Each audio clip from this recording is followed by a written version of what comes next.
অনেক অনেক শুভেচ্ছা এবং ভালোবাসা জানিয়ে আপনাদেরকে আমন্ত্রণ জানাচ্ছি নেক্সাস টেলিভিশনের স্টুডিও থেকে আপনাদেরই রোজকার প্রিয় সরাসরি স্বাস্থ্য অনুষ্ঠান কেমন আছেন অনুষ্ঠান থেকে। আমাদের আজকের অনুষ্ঠানটি সাজানো হয়েছে বিকন ফার্মাসিউটিক্যালসের সৌজন্যে বাংলাদেশের প্রেক্ষাপটে ফুসফুসের ক্যান্সারের কারণ, প্রতিকার এবং চিকিৎসা। এই বিষয়ে আমরা কথা বলবো, খুব গুরুত্বপূর্ণ একটি বিষয়। কেননা ফুসফুসে ক্যান্সার অন্যান্য ক্যান্সারের মতো সমগ্র বিশ্বের সাথে তাল মিলিয়ে বাংলাদেশেও এই রোগীর সংখ্যা বেড়ে চলেছে হু হু ভাবে। কিন্তু কিভাবে আসলে ফুসফুসের ক্যান্সার আমরা বুঝবো, রোগীগুলোকে কখন আমরা ডাক্তারদের কাছে নিয়ে আসবো, বিশেষজ্ঞের তত্ত্বাবধানে নিয়ে আসবো এবং কখন চিকিৎসা শুরু করা হবে, সর্বোপরি ফুসফুসের ক্যান্সারের প্রতিকার এবং প্রতিরোধ, এই বিষয়গুলো সম্পর্কে আজ আমরা পুরো অনুষ্ঠান জুড়ে কথা বলবো। আমাদের সাথে কথা বলার জন্য উপস্থিত আছেন দেশ বরেণ্য বিশেষজ্ঞ চিকিৎসক। আসুন তার সাথে আমরা পরিচিত হয়ে নিই। আমাদের সাথে আছেন অধ্যাপক ডক্টর মোহাম্মদ মোয়াররফ হোসেন, প্রাক্তন পরিচালক, জাতীয় ক্যান্সার গবেষণা ইনস্টিটিউট ও হসপিটাল। স্যার আসসালামু আলাইকুম, কেমন আছেন? জি ভালো আছি, আশা করি আমার দর্শকরা ভালো আছেন এবং এই অনুষ্ঠান থেকে যদি কিছুটা উপকৃত হন তাহলে আমি নিজেকে কৃতার্থ মনে করব। অবশ্যই স্যার উপকৃত হবে। এবং দর্শক, আমরা আজকে কথা বলবো ফুসফুসের ক্যান্সার নিয়ে পুরোটা অনুষ্ঠান জুড়ে বাংলাদেশের প্রেক্ষাপটে। তবে শুধু যে আমি এবং স্যার কথা বলবেন তার কিন্তু নয়, আপনারাও আমাদের সঙ্গে এই অনুষ্ঠানে যুক্ত হতে পারেন আপনাদের মূল্যবান প্রশ্নের মাধ্যমে। সেটা কিভাবে? নিচের স্ক্রিনে নাম্বার দেখানো হচ্ছে, সেই নাম্বারে ফোন করে ফেলতে পারেন ঝটপট। এবং আমাদের অনুষ্ঠানটি ফেসবুক সহ অন্যান্য সোশ্যাল সাইটসে নেক্সাস টিভি হেলথ এই পেজে সরাসরি লাইভে যাচ্ছে। আপনারা সেখানে প্রশ্ন করতে পারেন অথবা প্রাসঙ্গিক মন্তব্যও জানাতে পারেন। চলে যাচ্ছি মূল আলোচনায় অধ্যাপক ডক্টর মোহাম্মদ মোয়াররফ হোসেন স্যারের সাথে।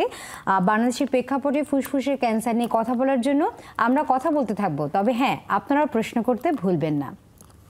স্যার, আমরা আজ কথা বলছিলাম বাংলাদেশের প্রেক্ষাপটে ফুসফুসের ক্যান্সারের কারণ, প্রতিকার এবং চিকিৎসা নিয়ে।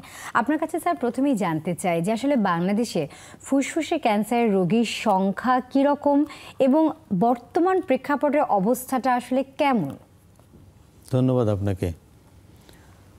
আসলে আজকে এই মাসে আমরা কেন ফুসফুসের ক্যান্সার নিয়ে কথা বলছি, সারা বিশ্ব জুড়ে কিন্তু নভেম্বর মাস হলো যে ফুসফুস ক্যান্সার সচেতনতা মাস। তো এই ক্যান্সারের প্রতি বছর একটা প্রতিপাদ্য থাকে, এই বছর একটা প্রতিপাদ্য আছে, যেমন স্ট্রঙ্গার টুগেদার এবং United and with all two air the lung cancer. তার মানে আমরা যদি সবাই একত্রিত হই, আমরা যদি সবাই এই লাং ক্যান্সারের বিরুদ্ধে আমরা যদি কথা বলি এবং আমরা যদি লাং ক্যান্সার কেন হয় সেই কারণগুলি যদি আমরা অ্যাভয়েড করি, তাহলে এই ধরনের একটি ক্যান্সার থেকে আমরা অনেকাংশে মুক্তি পেতে পারি। দেখুন, আমাদের যখনই আমরা ক্যান্সারের কথা বলি তখনই জিজ্ঞেস করা হয় যে স্যার এটা এটিওলজি কী? এটিওলজি কিন্তু সঠিক কারণ না, যেগুলি ধারণা করা হয় যে কী কী কারণ, কী কী বিষয়ে আপনারা ধারণা করেন যে আপনার এই ক্যান্সার হতে পারে। কিন্তু ফুসফুসের ক্যান্সারে কিন্তু এখন বলে যে কারণ কী, কারণ এটার কারণ কিন্তু উদ্ঘাটিত। ফুসফুসের ক্যান্সারে 80% কারণ হলো যে ধূমপান, এবং এই ধূমপানে যে সমস্ত আমাদের কার্সিনোজেন থাকে সিগারেটের মধ্যে অনেকগুলি, এগুলি কিন্তু ফুসফুসের ক্যান্সারের কারণ। শুধুমাত্র এই আপনি যদি মনে করেন যে 100 জন ফুসফুসের ক্যান্সার রোগীকে যখন আপনি জিজ্ঞেস করবেন যে আপনার ইতিহাস কি, আপনি কতদিন ধূমপান করেছেন, আপনি প্রতিদিন কী পরিমাণ ধূমপান করেছেন, দেখবেন যে যারা এদের মধ্যে 80 জন কথা বলবে যে আমি অধিক পরিমাণে এবং দীর্ঘ সময় ধরে আমি এই সিগারেট বা বিড়ি বা হুক্কা বা তামাক জাতীয় এই সমস্ত জিনিসগুলি আমি খেয়েছি এবং তার জন্য আজকে আমার এই অবস্থা। তাহলে বাকি 80 জন তাদের কেন হচ্ছে? তারা কিন্তু নির্দোষ, আমরা বলি যে স্মোকার। নির্দোষ স্মোকার মানে আপনার ধূমপানে যে ধোঁয়া বাতাসে ছড়িয়ে গেল সেটুকু ওই যিনি খাচ্ছেন না তিনি ইনহেল করার জন্য তারও ফুসফুসের ক্যান্সার হতে পারে। আপনি মনে করেন যে সারা দিন পরিশ্রম করছেন কার জন্য? আপনার স্ত্রী, আপনার কন্যা, আপনার সন্তান, সবার জন্যই তো। সব কিছু শেষ করে যখন বাড়িতে ফেরেন আপনি, তখন আপনার স্ত্রী অথবা আপনার মেয়ে অত্যন্ত মমতায় আপনাকে খেতে দেয়, আর খাওয়ার পরেই আপনি প্রথম যে কাজটা করেন, যে কষ্টটা আপনি করে আসছেন তাদের জন্য, এবং তারা যে যত্ন করে আপনাকে খাওয়া দিল, আপনি খাওয়াটা খেয়েই কিন্তু ধরালেন একটা সিগারেট। এই সিগারেটটা শুধু তাকেই ধ্বংস করছে না, তার সাথে আপনার স্ত্রী, আপনার কন্যা, আপনার ছেলে, যারা আপনার সাথে একই টেবিলে বসে আছে, তারাও কিন্তু নির্দোষ শিকার। সুতরাং ধূমপান করবেন না। ধূমপানে শুধু আপনি নিজেই ক্ষতিগ্রস্ত হচ্ছেন না, আপনার সাথে সাথে আপনার পরিবারের অন্যান্য যারা আছে তারাও কিন্তু ক্ষতিগ্রস্ত হচ্ছেন।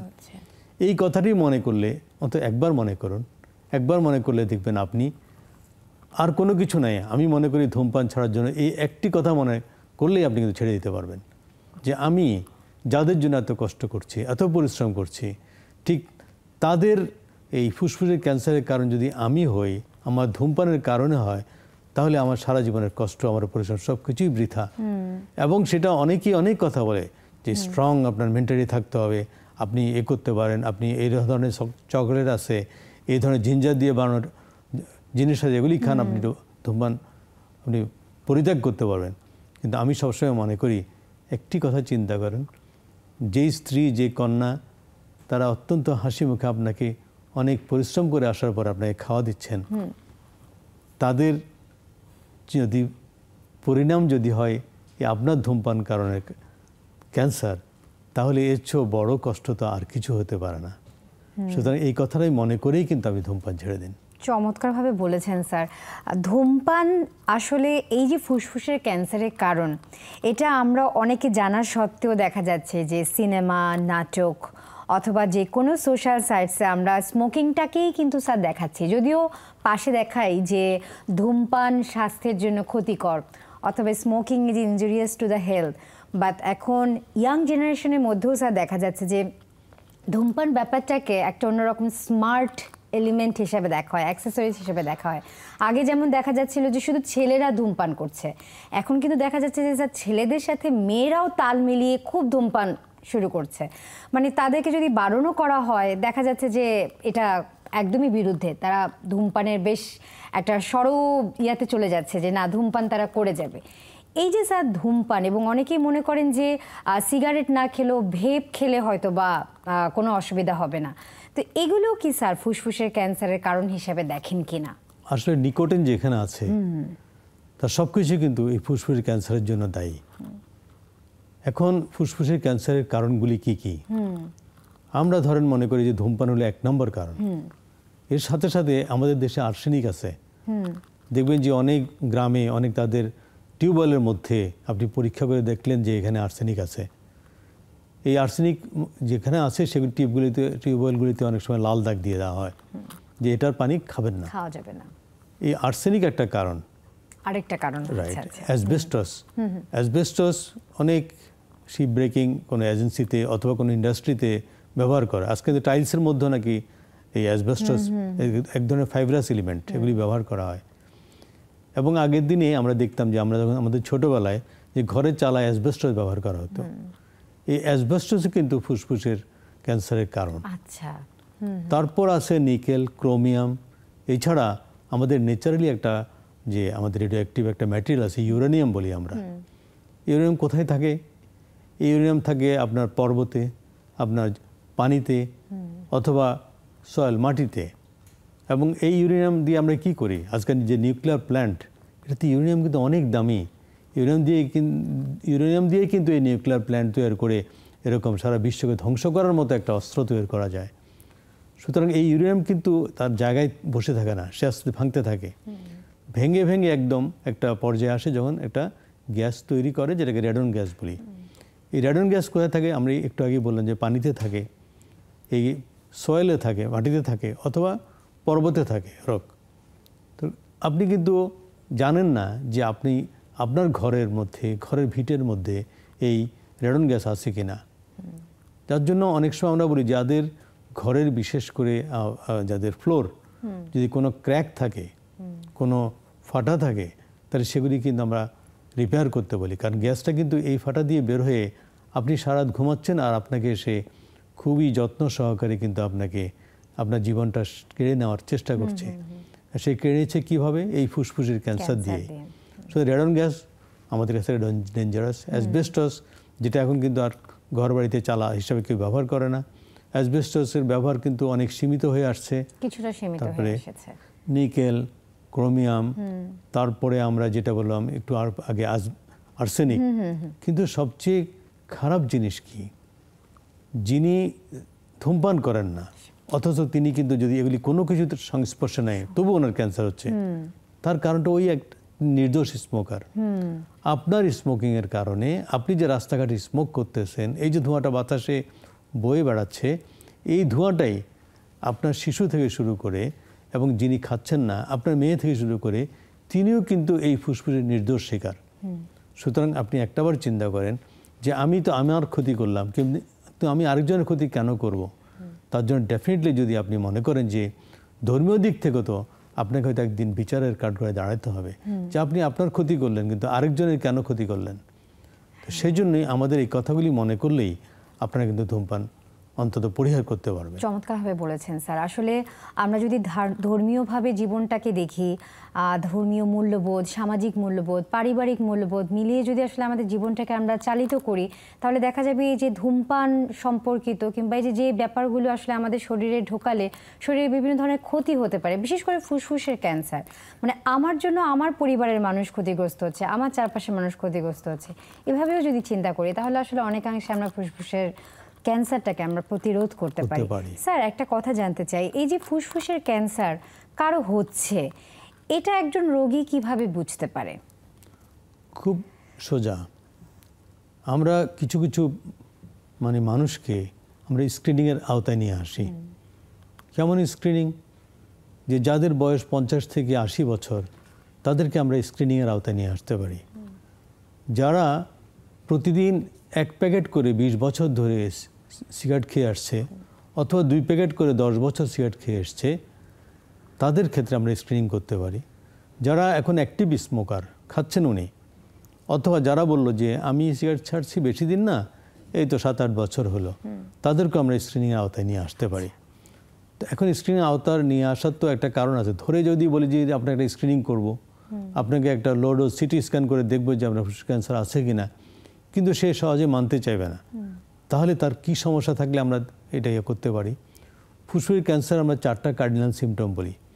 একটা হলো যে প্রথম তার কাশি, কাশতে কাশতে কাশতে কাশতে এমন অবস্থা যে রাতের বেলা দেখবেন যে অন্য কেউ ঘুমাতে পারছে না তার কাশি, এবং সেও কিন্তু উঠে বসে আছে সারা রাত।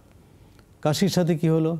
তার শ্বাসকষ্ট হচ্ছে, কোনো কিছুতেই থামছে না, একবার বসে একবার উঠে একবার শুয়ে পড়ে, কাশি আর শ্বাসকষ্ট আর কমছে না।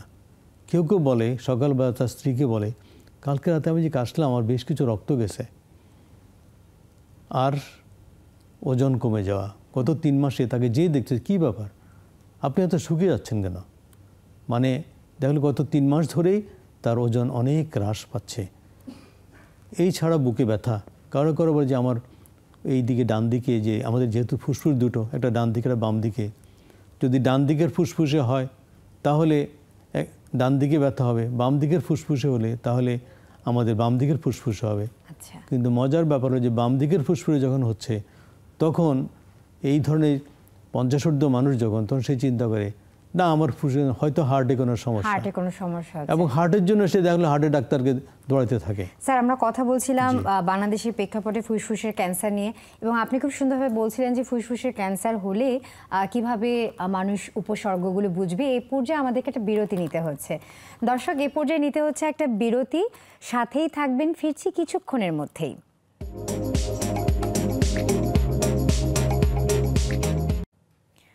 বিরতির পরে আপনাদেরকে আবারও স্বাগত। আজকে কেমন আছেন অনুষ্ঠানে আমরা কথা বলছিলাম বিকন ফার্মাসিউটিক্যালসের সৌজন্যে বাংলাদেশের প্রেক্ষাপটে ফুসফুস ক্যান্সারের প্রতিকার, কারণ এবং চিকিৎসা নিয়ে।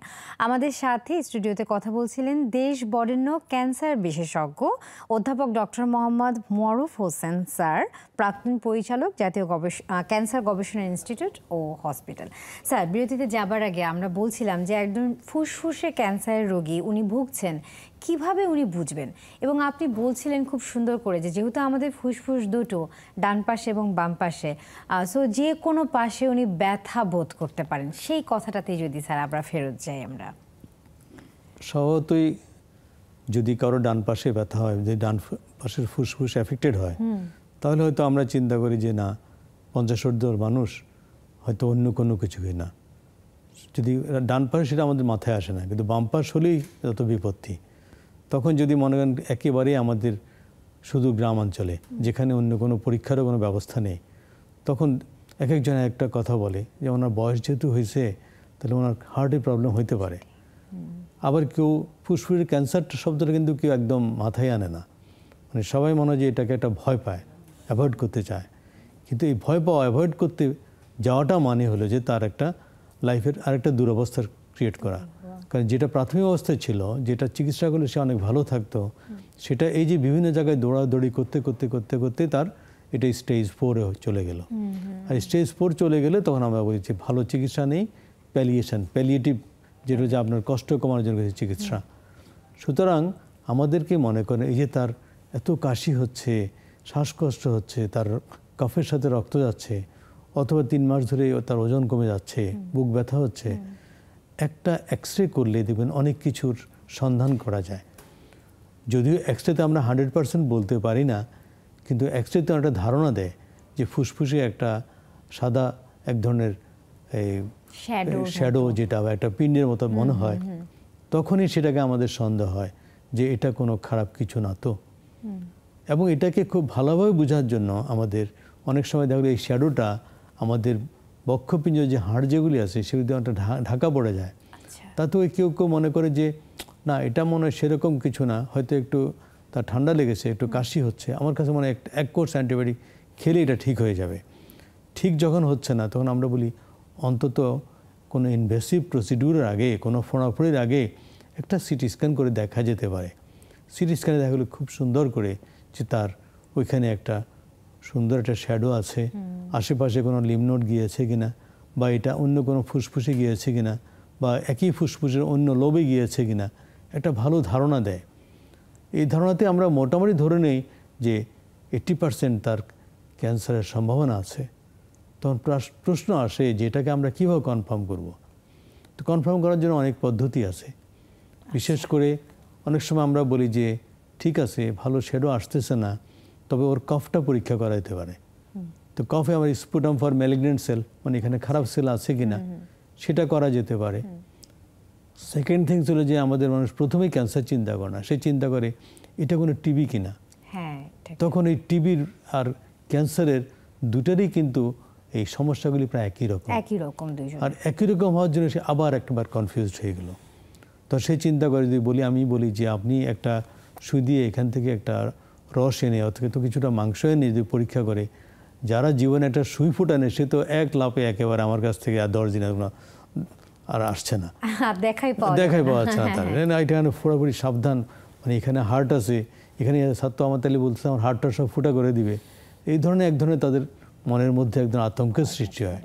তো আমরা আজকাল অনেক ধরনের টিবিরও পরীক্ষা আছে, স্পুটাম করতে পারি, এফবি, তারপরে আমাদের অনেক ধরনের টিবি গোল্ডের অনেক ধরনের পরীক্ষা আছে। অনেক সময় তো মনে হয় স্যার বুকে অনেক সময় লাংসে পানিও জমে স্যার, ফুসফুসে পানি থেকেও পরীক্ষা করে। রাইট, সেটা হলে খুবই অ্যাডভান্স স্টেজে যখন পানি জমে যায় তখন এই পানিকেও আমরা পরীক্ষা করতে পারি।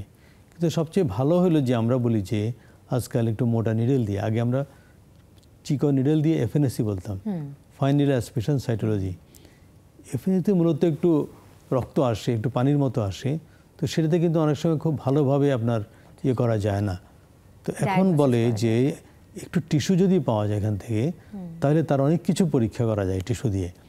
যে প্রথম হলো ক্যান্সার কিনা, ক্যান্সার এটা কোন টাইপের ক্যান্সার, ফুসফুসের ক্যান্সারের অনেকগুলি ক্যান্সার আছে। আমরা বলি small cell carcinoma, non small cell carcinoma.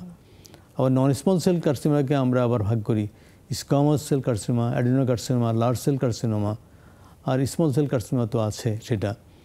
তখন আমরা টাইপটা আমরা নির্ণয় করি। টাইপটা নির্ণয় করার পরেই এরপর আমাদের নেক্সট প্রশ্ন আসে যে ঠিক আছে আমরা আজকাল কিছু বলে আমাদের এই যে ইজিএফআর মিউটেশন যেগুলি, কারণ এখন অনেক ধরনের এই মুখে ওষুধ বের হয়েছে, যে আজকে যাদের প্রোগ্রাম করছি তাদেরও অনেক ভালো ভালো ওষুধ বের করেছে মুখে ওষুধ খাওয়ার। আগে যেরকম আমরা শুধু কেমোথেরাপি দিতাম, এখন না, অনেক সময় এই ওষুধ মুখে দিলেও ফুসফুসের ক্যান্সার যদি ওই ধরনের ইজিএফআর বিশেষ করে আমরা যদি তার টাইরোসিন কাইনেজ ইনহিবিটর যেটা, সেটা ইজিএফআর মিউটেশন পজিটিভ কিনা, অথবা অ্যালক রিঅ্যারেঞ্জমেন্ট পজিটিভ কিনা, অথবা রোশন পজিটিভ কিনা, এর উপর ডিপেন্ডস করে আমরা অনেক সময় মুখে ওষুধ দিতে পারি। আর এই মুখে ওষুধ দিলে এর সাইড এফেক্ট একেবারেই কম। এটা খেয়েও কিন্তু মানুষ অনেক দিন, অনেক বছরও ভালো থাকতে পারে। তো সেই জন্য দেখেন এখন অনেক কিছু এসছে, আরও কিছু আছে। এই আজকে যাদের প্রোগ্রাম করছে বিকন, তারাই প্রথমে এনেছে ইমিউনোথেরাপি। ইমিউনোথেরাপিটা কী জিনিস আসলে, আমি পরে স্টেজগুলির কাছে আসবো, কিন্তু একটু কথা বলে যাচ্ছি এর উপর। ইমিউনোথেরাপি আমাদের বডিতে কিন্তু প্রতিনিয়তই কিন্তু আমাদের ক্যান্সার হওয়ার কথা, কিন্তু আমাদের বডির যে ইমিউন যে ফাংশন আছে, যেটা এই যে মিউটোজেনিক সেল, কোনো সেল যখন অ্যাবনর্মাল হয় সেটাকে আমরা মিউটোজেনিক সেল বলি। এই সেলগুলি কিন্তু বাড়তে থাকে, 1 থেকে 2, 2 থেকে 4, 4 থেকে 16, বাড়তে বাড়তে বাড়তে একটা পিণ্ডের সৃষ্টি করে। 10⁵ বা 1 লাখ সেল পর্যন্ত আমাদের বডির ইমিউনিটি যেটা, সেটা কিন্তু এগুলিকে একেবারে বোল্ড আউট করে দিতে পারে, কমব্যাট করতে পারে। কিন্তু যখন এই 10⁶ মানে 1 সেন্টিমিটার করে গ্রোথ হয়ে গেল, তখন বডির ইমিউনিটি আর এটাকে কাজ করতে পারে না। এখন বিজ্ঞানীদের কথা দিলে কেন পারে না? 10⁵ 1 লাখকে পারতেছে, কিন্তু 10 লাখকে পারতেছে না কেন? তাই দেখা গেলো যে ক্যান্সার সেলগুলি তারাও তো একটু দুষ্ট প্রকৃতির। তারা দেখলো যে এই যে মানুষের যে ইমিউনিটি, তাকে তারা এই ক্যান্সার সেলগুলি আমাদের বডির ইমিউনিটিকে আমাদের মাস্ক করে রাখলো, লুকায় রাখলো, যে তোমরা কাজ করতে পারবে না। তাহলে কি হলো? তাহলে এখন ক্যান্সার কিন্তু তার দুর্দাম গতিতে সে বেড়ে যাচ্ছে, এক জায়গাতে অন্য জায়গায় চলে যাচ্ছে। কিন্তু এখন আবার ইমিউনোথেরাপি নামে একটা ওষুধ বের হয়েছে, যেটা হলো যে এই যে ক্যান্সার সেল যারা আমাদের ইমিউনিটিকে কাজ করতে দেয় না, এই ইমিউনোথেরাপি করে কি ক্যান্সার সেলের এই কার্যকারিতা নষ্ট করে দেয়। তখন আবার আমাদের বডির আবার আমাদের শরীরে ইমিউনিটি কাজ করে, এবং তখনই সে কাজ করে আবার ক্যান্সারটাকে আবার নির্মূল করতে পারে। সুতরাং অনেক ধরনের ওষুধ বের হয়েছে। তাহলে আমাদের এই যে এত কিছু করলাম, প্রথমে বললাম এক্সরের কথা বললাম, সিটি স্ক্যান বললাম যে আরেকটু ভালো দেখা যায়, একবারে ফাইনালি ডায়াগনোসিস করার জন্য আমরা বলি যে সুই দিয়ে পরীক্ষা, সেটা এফএনএসি। তবে আজকাল আমরা এফএনএসির কথা না বলে আমরা বলি কোর নিডল বায়োপসি। একটু মোটা নিডল দিয়ে একটু মাংস যদি আমরা ওই টিউমার থেকে আনতে পারি, তাহলে আমরা অনেক কিছু করতে পারি। যেমন ইমিউনোথেরাপিটা কাজ করবে কিনা, আমরা পিডিএল-1 করি, বা এই ধরনের মুখ্য ওষুধগুলি কাজ করবে কিনা, আমরা ইজিএফআর মিউটেশন করি, আমরা অ্যালক রিঅ্যারেঞ্জমেন্ট করি, রস-1 করি। এই ধরনের পরীক্ষাগুলি করে যদি দেখি পজিটিভ, তাহলে তখন আমরা এই ধরনের আমরা মুখী ঔষধ অথবা ইমিউনোথেরাপি ব্যবহার করে আমরা এই ধরনের দুরারোগ্য ব্যাধিকে আমরা নিজেদের হাতের মুঠোয় নিয়ে আসতে পারি, নাগালের মধ্যে নিয়ে আসতে পারি, এবং অনেক মানুষেরই অনেক সুন্দর উপকার হইতে করে। দারুণভাবে বলেছেন স্যার। আসলে পুরোটা এত সুন্দর করে গুছিয়ে বললেন যে এই যে উপসর্গ হলো, এরপরে আপনারা ডায়াগনোসিস করলেন, এবং বিভিন্ন ধাপ কিন্তু ডায়াগনোসিস স্টেপ, মানে এই ফুসফুসে ক্যান্সারটাকে ধরার। এবং পরবর্তীতে যেটা দেখা যাচ্ছে, আগেকার দিনে আমরা যেমন ক্যান্সারের জন্য রেডিওথেরাপি ছাড়া অথবা খুব ইনভ্যাসিভ কেমোথেরাপি ছাড়া হয়তো বা আমাদের হাতে অপশন ছিল না, কিন্তু এই যে বিকন ফার্মাসিউটিক্যালসের মতো দেশীয় কোম্পানিগুলোই তারা এত সুন্দর করে ওষুধ প্রস্তুত করছে। এবং এই যে আপনি বলেন স্যার ইমিউনোথেরাপি সহ আরও বেশ কিছু ওষুধ যেগুলো মিউটেশনকে প্রতিরোধ করে কাজ করছে, এবং রোগীরা অনেক ভালোও থাকছে। স্যার আপনার কাছে জানতে চাই, আমাদের দেশের মানুষজনদের, জনগণদের আর্থিক অবস্থা সবারই যে খুব ভালো থাকে তা কিন্তু না, দেখা যায় তারা একটা মধ্যম অবস্থায় থাকে। তো তাদের সবার পক্ষেই কি সম্ভব স্যার? এবং এ ধরনের ডায়াগনোসিস এবং ট্রিটমেন্টের জন্য তারা আসলে প্রথমে কোথায় যেতে পারে, কোথায় কোথায় সুযোগ সুবিধা আছে? ধন্যবাদ আপনাকে। আসলে এরপরে আমরা আসি স্টেজে, যে স্টেজ কত এটার। তো আমরা 4টা স্টেজে ভাগ করি, স্টেজ 1, স্টেজ 2, 3 and 4। 1, 2কে আমরা প্রাথমিক স্টেজ বলি। প্রাথমিক স্টেজে কিন্তু আমাদের চিকিৎসা যে আইদার আমরা সার্জারি করতে পারি, অথবা যাদের ক্ষেত্রে সার্জারি করা সম্ভব না, যে কোনো মেডিকেল কন্ডিশন কোনো কারণে, অথবা তার বয়সের কারণে, অথবা অন্য কোনো কারণে, সেক্ষেত্রে আমরা অনেক সময় রেডিক্যাল রেডিওথেরাপি, মানে অনেক হাই ডোজ রেডিওথেরাপি দিয়ে আমরা এই ধরনের ক্যান্সারকে ভালো রাখতে পারি। আচ্ছা আচ্ছা। আর যখন স্টেজ 3, 4 হয়ে গেল, তখনই আসলে সার্জারির রোল খুবই সীমিত। তখন আমরা এই ধরনের রোগগুলিকে কীভাবে চিকিৎসা করি? আমরা এই যে বললাম যে কেমোথেরাপি, ক্যান্সারের ঔষধ যেগুলি, সেগুলি আজকাল আমাদের অনেক কোম্পানি বের করছে, অনেক। এবং আপনি অবাক হবেন যে এই ধরনের মুখী ওষুধ, একটা ওষুধের দাম ছিল জানেন ৬,০০০ টাকা। আচ্ছা। আমাদের অনেক দেশবরেণ্য অনেক আমাদের টিচার বা আমাদের অনেক মানুষ তারা একসময় এই বিদেশি ওষুধটা খেত। এক একটা দিন তার শুধু একটা ওষুধ দামের ৬,০০০ টাকা, অনেক দাম ছিল। সেই ওষুধ কিন্তু এখন আমাদের দেশে ৩০০ থেকে ৪০০ টাকায় পাওয়া যায়। তার মানে দেখেন আমাদের উন্নতি অনেক হয়েছে। আমাদের এই যে মানুষের এখন নাগালের মধ্যে, এবং এখন প্রায় ৮-১০টা কোম্পানি মনে হয় যে ক্যান্সার প্রোডাকশন বা ক্যান্সার ওষুধের প্রোডাকশনে আসছে। কিন্তু আমি আরও অনেককে এনকারেজ করি, যদি আগামী ৫ বছরের মধ্যে আরও 10টা নামে, তাহলে কম্পিটিটিভ দাম আরও কমে যাবে এবং আমাদের মানুষের নাগালের মধ্যে থাকবে। আর দ্বিতীয় কথা হলো যে আমাদের এই যে ইমিউনোথেরাপি, এটাও একসময় অনেক দামি ছিল, সেটাও আস্তে আস্তে কমে আসছে। ধরেন আমাদের একটা ওষুধ ছিল ট্যাক্সোটেয়ার বা আমাদের মানে আমরা ডক্সিটেক্সেল বলি। এই ওষুধটা যখন প্রথম বের হলো, সে আমেরিকাতে একটা গাছ ছিল যেটা প্যাসিফিক ইও। এই গাছটা যদি 50 বছর বেড়ে উঠতে সময় লাগে, সেই গাছের বাকল থেকে, বার্ক থেকে যে ওষুধ তৈরি করে, সেটা একটা রোগীর 1 সাইকেলের যে ওষুধ সেটুকু পর্যন্ত পাওয়া যায়।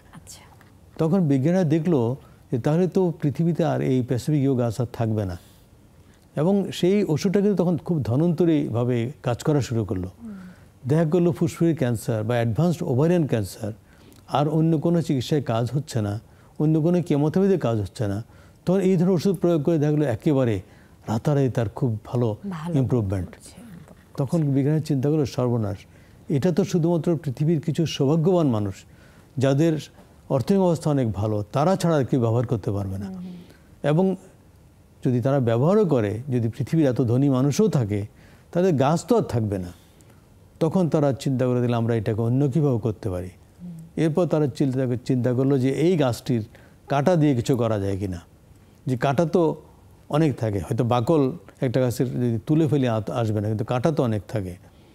এবং লাস্টলি এখন চিন্তা করলো যে না, এই কাঁটাটাকে আমরা একটা সেমি সিনথেটিক ওয়েতে আমরা তৈরি করতে পারি, এবং সেটা তৈরি করছে বলে এখন এই ধরনের ওষুধগুলি একেবারে আমাদের সাধারণ মানুষের নাগালের মধ্যে চলে এসছে।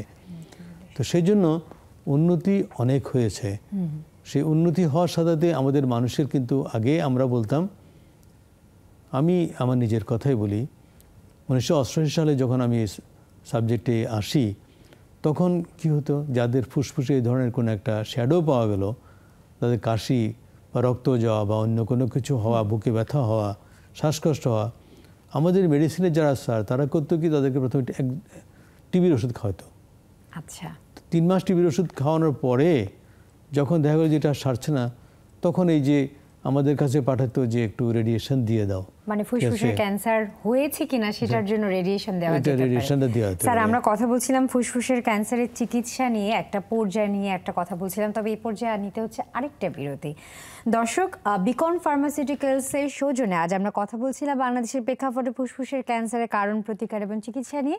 এই পর্যায়ে নিতে হচ্ছে আরেকটা বিরতি। ফিরছি কিছুক্ষণের মধ্যে, সাথেই থাকুন।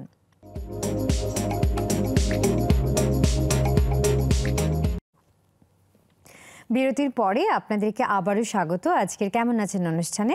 আমরা কথা বলছিলাম বিকন ফার্মাসিউটিক্যালসের সৌজন্যে বাংলাদেশের প্রেক্ষাপটে ফুসফুসের ক্যান্সারের কারণ, প্রতিকার ও চিকিৎসা, এবং এই বিষয় নিয়ে কথা বলছেন আমাদের সাথে দেশ বরেণ্য ক্যান্সার বিশেষজ্ঞ, প্রাক্তন পরিচালক অধ্যাপক ডক্টর মোহাম্মদ মরফ হোসেন স্যার, জাতীয় ক্যান্সার গবেষণা ইনস্টিটিউট ও হসপিটাল।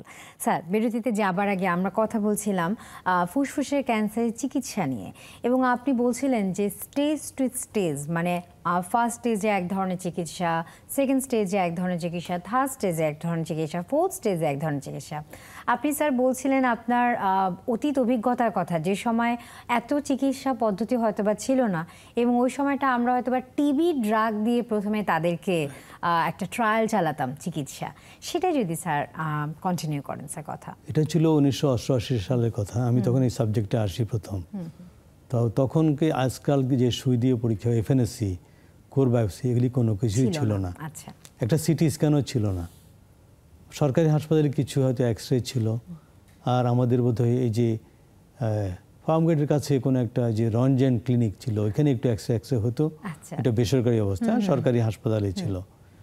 কিন্তু 88 সাল থেকে আজকে যদি আমরা বলি যে আমাদের 2024 সাল, তাহলে কিন্তু এখন অনেক কিছু হচ্ছে। আপনি দেখেন যে এখন বাংলাদেশে ক্যান্সার চিকিৎসা পৃথিবীর অন্য 10টা উন্নত দেশের মতোই কিন্তু সব কিছুই আছে। কারণ এখন আমরা কিন্তু নিজেদের কোনো ফর্মুলা ব্যবহার করি না, আমরা ইন্টারন্যাশনালি যে স্বীকৃত যে ফর্মুলা সে অনুযায়ী আমরা চিকিৎসা করে থাকি। কিন্তু সমস্যা যেটা হলো যে ক্যান্সার হলেই কিন্তু মানুষ ছোটাছুটি করে সে কোথায় যাবে, তার রোগীর চিন্তা নাই, রোগের চিন্তা নাই, কিন্তু তার চিন্তা হলো যে বিদেশ কীভাবে যাবে। আর যদি ওই ফ্যামিলিতে কোনো ইয়াং ছেলে থাকে তার তো একটু শখও থাকে যে বাবাকে যদি একবার বিদেশ নেওয়া যায় তাহলে হয়তো আমিও একটু যাওয়া হলো আর কি। তো সেজন্য আমরা বলি যে এই যে ছুটাছুটি করে আপনি যে সময়টা নষ্ট করছেন, এতে করে যেটা হচ্ছে যে আপনার যার প্রাথমিক অবস্থা স্টেজ 1 সেটা স্টেজ 3-তে চলে যায়, 4-এ চলে যায়। সুতরাং আপনি ছোটাছুটি সময় নষ্ট না করে আপনি দেখেন না, আপনি একজনকে পছন্দ হলে আরও 2জনকে গিয়ে দেখান। তারপরে এখন তো নেটের যুগ, আপনি নেটে দেখেন না এটা বিদেশেও কী চিকিৎসা আছে, তাই আপনার ডাক্তার ওইরকম কথা বলে কি না, যদি বলে তাহলে সুতরাং এই পাসপোর্ট ভিসা এই সমস্ত করতে করতে যে আপনি টাকা জোগাড় করা, আমাদের মানুষ তো সবাই তো সচ্ছল না, তারা টাকা জোগাড় করতেও তাদের একটা সময় লাগে।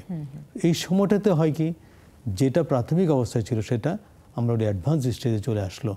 আর অ্যাডভান্স স্টেজে যখন চলে আসে তখন ভালো চিকিৎসা নেই আসলে।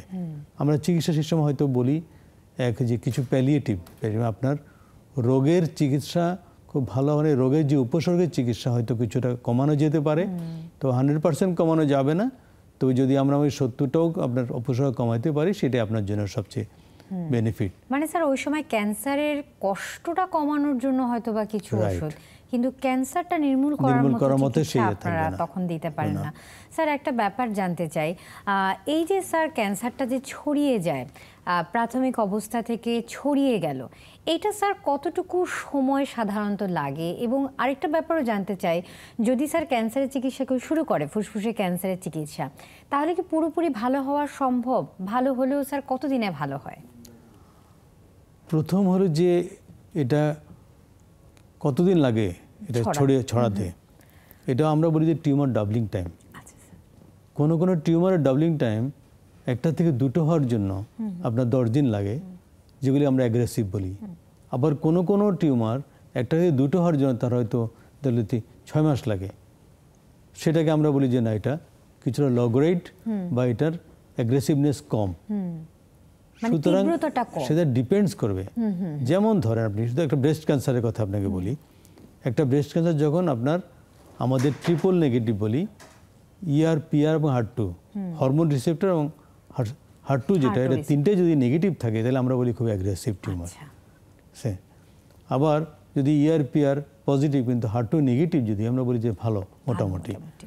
সুতরাং আমরা এই ধরনের প্রত্যেকটা ফুসফুসের ক্যান্সারও আমরা ঠিক করি যে যেমন স্মল সেল, আমরা বলি স্মল সেল কার্সিনোমা খুবই খারাপ, তার বৃদ্ধি, তার ছড়িয়ে যাওয়ার প্রবণতা এগুলি অনেক বেশি, এবং চিকিৎসাগুলি স্মল সেল এবং খুব কার্যকর, মনে হবে যেন খুব ভালো হয়ে গেছে, কিন্তু চিকিৎসা শেষ তার 2 মাসের মধ্যে আবার দেখা গেল স্মল সেল। সুতরাং স্মল সেল এই জন্য আমরা সার্জারি খুব বেশি অ্যাডভোকেট করা হয় না, কারণ এই ক্যান্সার আপনার যখনই দেখবেন যে কেমোথেরাপি দিলেন তখনই দেখবেন মনে হবে যেন রোগী একদম ভালো। রোগী বলে স্যার আমার তো এখন সবাই বলে যে আমার মনে স্যার ভুল ডায়াগনোসিস হয়েছে স্যার, এরকম যে আমি তো স্যার একেবারে ভালো এখন। তো এখন এটা হলো যে স্মল সেলের কারণে, কিন্তু এই স্মল সেলটা অ্যাগ্রেসিভ আমরা বলি কেন, যখন চিকিৎসা তার কমপ্লিট হলো আমরা বলেই দিই ফ্যামিলিকে, আজকাল আমাদের হয়তো দেশের রোগীকে বলি না কিন্তু ফ্যামিলিকে বলে দিই, দেখেন চিকিৎসা শেষ হওয়ার 2-3 মাসের মধ্যে কিন্তু আবার দেখা দিতে পারে। তো সেই জন্য এই টিউমারের আমরা বলি যে ডাবলিং টাইম বা অ্যাগ্রেসিভনেস কেমন, আমরা ওই low grade, intermediate, high grade, যেগুলি খুবই বেশি আপনার তাড়াতাড়ি ছড়িয়ে যেতে পারে সেগুলি আমরা হাই গ্রেড, যেগুলি কম প্রবণতা কম ছড়িয়ে যাওয়া সেগুলি আমরা লো গ্রেড বলি। তো সেই জন্য এইভাবে আমরা ভাগ করি যে কোনটা কীরকম হতে পারে। এটা গুরুত্বপূর্ণ স্যার, মানে আপনার কথায় বোঝা গেল যে আসলে ফুসফুসের ক্যান্সারের চিকিৎসা, ফুসফুসের ক্যান্সার কতটুকু ছড়াবে, কতদিনে ভালো হবে, এটা আসলে পুরোপুরি ডিপেন্ড করছে এটা তীব্রতাটা আসলে কিরকম, টাইপটা কি ধরনের টাইপ এবং কি ধরনের আসলে তীব্রতাটাও গুরুত্বপূর্ণ, কোন স্টেজে আছে এটাও গুরুত্বপূর্ণ, এবং কোন ধরনের ক্যান্সার এটাও গুরুত্বপূর্ণ। স্যার আপনি এটা খুব সুন্দর একটা জিনিস আলোকপাত করেছেন, চমৎকার একটা জিনিস। আমাদের দেশের মানুষদের মধ্যে দেখা যায় যে এই যে ফুসফুসের ক্যান্সার ছাড়াও যে কোনো ক্যান্সার হলেই দেশের মানুষদের বাইরের দেশে যাওয়ার একটা বেশ প্রবণতা কাজ করে, কিন্তু আমরা জানি যে আমরা যেমন এই যে বিকন ফার্মাসিউটিক্যালসের সৌজন্যে আজকে অনুষ্ঠানটা করছি, এরকম দেশীয় অনেক কোম্পানি আছে যারা অনেক ভালো ভালো ওষুধ নিচ্ছে। আপনি বলছিলেন খুব সুলভ মূল্যে ওষুধগুলো পাওয়া যাচ্ছে, সরকারি বেসরকারি বিভিন্ন জায়গায় সুবিধাগুলো পাওয়াও যাচ্ছে স্যার। তো এই বিষয়ে আসলে আমাদের দর্শকদের উদ্দেশ্যে কি বলতে চান স্যার? প্রথম কথা হলো যে আমাদের দেশে যে মানুষ বিদেশে যায়, তো আমি 2000 সালে প্রথম আপনার আমেরিকাতে এসকো বা American society of clinical oncology, যেখানে 26,000 সারা পৃথিবীতে অনকোলজিস্ট সেখানে অ্যাটেন্ড করে, তো আমার সৌভাগ্য হয়েছিল প্রথমে যাওয়ার জন্য। তো তখন আমার অনেক প্রশ্ন, আমি তখন খুবই ইয়াং একেবারে। তো আমি চিন্তা করলাম যে আমাদের দেশে ক্যান্সার হলেই মানুষ বিদেশ যাওয়ার জন্য সবাই, যার কিছু আছে সে তো যায়, যার কিছু নাই সে একেবারে ঘটি বাটি বিক্রি করে কিন্তু সব চলে যায়। তো আমি তোদেরকে জিজ্ঞেস করলাম, আচ্ছা আমাদের দেশে তো এরকম অবস্থা, তোমাদের দেশের সিচুয়েশন কি? তোরা হেসে দিল, বললো আমাদের দেশে মানুষও যায়। ঠিক আছে, তো কোথায় যায়? বললো ওরা নাকি ফ্রান্স যায়। ঠিক আছে, পরবর্তীতে আমি যখন প্যারিসে একটা সম্মেলনে গেলাম, সেখানেও আমার তখন ইয়াং বয়স, সব কিছু জানার একটা মানে আগ্রহ। আমি ওদেরই জিজ্ঞেস যে তোমাদের দেশে মানুষ কি ক্যান্সার হলে অন্য কোথাও যায় কিনা? বলছে যায়। বলছে কোথায় যায়? বলে জার্মানি যায়। জার্মানিতেও আমি একবার একটা কনফারেন্সে গিয়ে ওদের জিজ্ঞেস করি, ওরা বলছে তাদের রোগীরা নাকি ইউকেতে যায়। আচ্ছা, সুতরাং এটা থাকবে সারা দেশে, কিন্তু আমাদের দেশে ওদের দেশে পার্সেন্টটা খুব কম, খুবই কম, কিন্তু আমাদের দেশে পার্সেন্ট অনেক বেশি। ধরেন আমি এই যে আমাদের দেশে কিছু হইলে কিন্তু আমাদের 90% মানুষ ইন্ডিয়াতে চলে যায়। এটা আমি যাওয়াটা দোষের কিছু মনে করি না, যেতে পারে মানুষ, সবাই বাঁচতে চায়। কিন্তু আমি যে ইন্ডিয়াতে অনেক দিন কাজ করেছি ক্যান্সারের উপরে, আমি যে ওদের বড় লোকরা কিন্তু ইন্ডিয়াতে চিকিৎসা করে না আসলে, ওরাও আমেরিকাতে ইউকেতে এই সময় জায়গায় চলে যায়। সো এটা জিনিসটা আমার কাছে মনে মনস্তাত্ত্বিক কেন বললাম, যে মানুষ মনে করে হয়তো নদীর ওপার এপার করে ছাড়িয়া নিঃশ্বাস, ওপারেতে সর্বসুখ আমার বিশ্বাস, হয়তো মনে করে আমি এখানে গেলে ভালো হয়ে যাব। আমি এটা মানুষের কখনো দোষারোপ করছি না, তবে আমি মনে করি যে আপনার সামর্থ্য অনুযায়ী আপনি কাজগুলি করবেন। কারণ আপনি আপনার শেষ সম্বল ভিটা মাটিগুলি সব কিছু বিক্রি করে সন্তানদেরকে পথে নামিয়ে আপনি আপনার চিকিৎসা করে একসময় মরে যাবেন, এটা যাতে না হয়। কিন্তু আপনার প্রচুর অর্থ আছে, আপনি মনে করেন যে না আপনি গেলেও ওদের কোনো সমস্যা হবে না, কষ্ট হবে না, তাহলে আপনার যাওয়াতে আমি কোনো রকম বাধা দিব না। তবে আমি এখনও বলি, ক্যান্সার চিকিৎসা একটা ফর্মুলার মতো, ফর্মুলা সারা পৃথিবীতে একই রকম। বাংলাদেশে ফর্মুলা যদি 2 দিয়ে 4 হয়, সেটা আমেরিকাতেও 4 হবে, সেটা সিঙ্গাপুরেও 4 হবে, সেটা থাইল্যান্ডেও 4 হবে, সেটা জার্মানিতেও 4 হবে। সুতরাং একটা ফর্মুলা কেনার আগে আপনি আবার একবার চিন্তা করে দেখেন, আমি আমার সব কিছু শেষ করে আমার সর্বশান্ত হয়ে আমার লাশটা চলে আসবে, কিন্তু আমার পরিবার পথে নেমে যাবে, এই ধরনের অবস্থাতে কখনো ক্রিয়েট না হয়। স্যার আপনাকে অসংখ্য ধন্যবাদ, দারুণভাবে চমৎকারভাবে পুরো বিষয়গুলো আপনি খুব সুন্দরভাবে বলেছেন। নিশ্চয়ই আজ আমাদের দর্শক যারা নেক্সাস টেলিভিশনে কেমন আছেন অনুষ্ঠানটি দেখেন, এই বিকন ফার্মাসিউটিক্যালসের সৌজন্যে আপনি এই যে ফুসফুসের ক্যান্সার নিয়ে দারুণ কথাগুলো বললেন, কারণ, চিকিৎসা এবং প্রতিকার, এবং এই যে বিদেশি চিকিৎসা দেশের চিকিৎসার মধ্যে তফাৎ, ফারাক, পার্থক্য, ব্যাপারগুলো এত সুন্দর করে তুলে ধরলেন, নিশ্চয়ই আমাদের দর্শক উপকৃত হবে স্যার। এবং আপনি আপনার ব্যস্ত সময়ের মধ্য থেকে আমাদের দর্শকদেরকে সময় দিয়েছেন, এজন্য আপনাকেও স্যার অসংখ্য ধন্যবাদ। আপনাকেও ধন্যবাদ, আমার দর্শকদেরকেও অসংখ্য ধন্যবাদ যে তাদের কোনো কাজে লাগে। তবে আমি শেষ একটা কথা বলে যাব, যে আমাদের খুব প্রিয় নায়ক সিগারেট খাচ্ছে, আর নিচে দিয়ে লেখা আছে ধূমপান স্বাস্থ্যের জন্য ক্ষতিকর, ধূমপান খেলে ক্যান্সার হয়। এটা আমার কাছে অনেক স্ববিরোধিতা, নিজের সাথে নিজের বিরোধ করা। নিজের সাথে নিজের বিরোধ করা যাবে না। সিগারেট খাওয়ারও দরকার নেই, এসব দেখানোর দরকার নেই, নিচে এই কথারও লেখার দরকার নেই। স্যার আপনাকে অনেক ধন্যবাদ স্যার। দর্শক আপনাদেরকে অসংখ্য ধন্যবাদ যারা এতক্ষণ আমাদের সাথে ছিলেন। স্যারের সাথে গলা মিলিয়ে একটা কথা আমরা সবাই বলতে চাই, স্যারা যেহেতু ক্যান্সার নিয়ে অনেকটা বছর জীবনে অনেকটা সময় দিয়েছেন, আসলে জীবনটা খুব সুন্দর। আমাদের জীবনটা জুড়ে আমাদের মা বাবা, আমাদের স্বামী, আমাদের সন্তান সবাই একত্রিত হয়ে থাকে, আসলে পরিবার নিয়ে থাকি, দেশ নিয়ে থাকি, সমাজ নিয়ে থাকি। তাই জীবনটাকে ভালোবাসতে গেলে নিজেকে ভালোবাসাটা খুব গুরুত্বপূর্ণ। আর তার জন্য ধূমপানের মতো একটা সাংঘাতিক বিষয় থেকে যদি নিজেকে সরিয়ে নিয়ে রাখা যায়, তাহলে আমি যেমন ভালো থাকবো, আমার বর্তমানটা যেমন ভালো থাকবে, আমার ভবিষ্যৎটাও তেমন ভালো থাকবে। আমি ভবিষ্যতে একজন সুস্থ শরীরের অধিকারী হব এবং এই ফুসফুসের ক্যান্সারের মতো একটা ভয়ঙ্কর রোগ থেকে নিজেকে দূরে সরিয়ে রাখতে পারবো। কেননা পরিবারের প্রত্যেকটি মানুষই আমাদের কাছে গুরুত্বপূর্ণ এবং আমি আমার কাছে গুরুত্বপূর্ণ। আজ এ পর্যন্ত, নিশ্চয়ই দেখা হবে সামনে আগামীতে কোনো পর্বে। সে পর্যন্ত সবাই ভালো থাকবেন, সুন্দর থাকবেন, সুস্থ থাকবেন, দেশটাকে ভালোবাসবেন। আর হ্যাঁ, নেক্সাস টেলিভিশনের সাথেই থাকবেন।